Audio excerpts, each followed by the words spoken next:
Stangibelisco here. On Labor Day, I noted a sort of landmark in my alcohol and drug abuse history. It had been 30 years on Labor Day since I had an alcoholic drink of any kind, even a beer. 30 solid, continuous years. So if you go to certain kinds of meetings, you could say that I celebrated my 30-year anniversary on Labor Day. And I consider that quite an accomplishment because in the 1980s, particularly in the late 80s, for a few years there, I was one of the sickest alcoholics the doctors in Sarasota, Florida had ever seen. And one of them told me so. He said, "You're not going to last long, my friend. You're going to die for sure. You're the worst case I've ever seen." And I proved him wrong.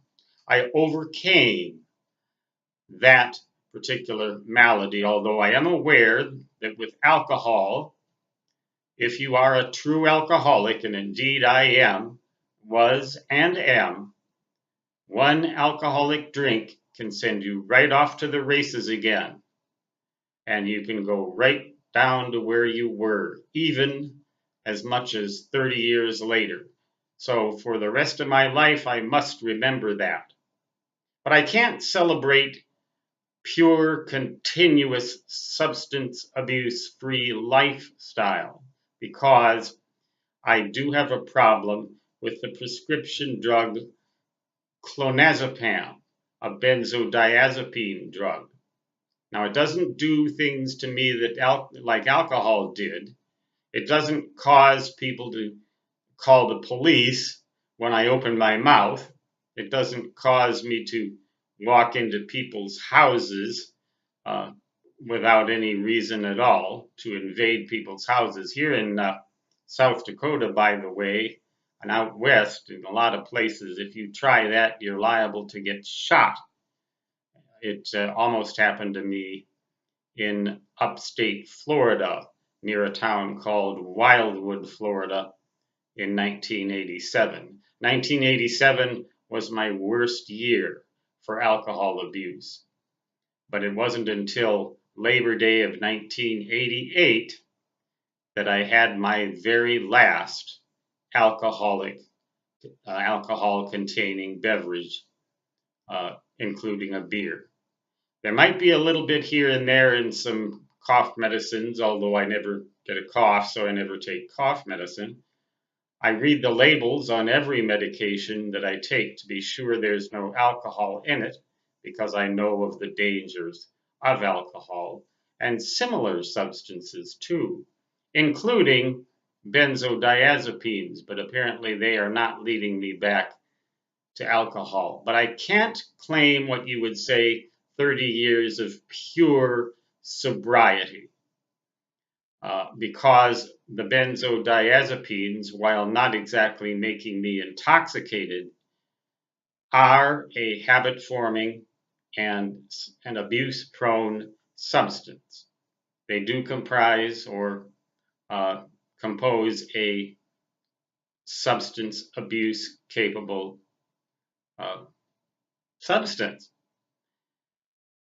So I have some advice for you young people, you millennials, you young people, whatever generation you call yourselves, Generation X or this or that. If you're thinking about taking drugs, hallucinogens even, LSD. I had a friend in college who took LSD. I'd never dare take that stuff because I have such a dark imagination. I was afraid I'd have a bad trip. But the whole point of all of this talk is stay away from these substances of all kinds. There's nothing in any of them for you. It may look from where you stand now that they lead along twisted and interesting and fascinating paths, And it may be true, but every single one of those paths leads down to the same pit, the pit of hell, the pit of destruction from drug and alcohol abuse. Stay away from them. They cost money anyway. Your money is better spent on other things, like computers, maybe, like good video cameras, maybe, things like that. That's my advice for the day. And with that, I will sign off. Wish you good day, good year, and good season. And so long.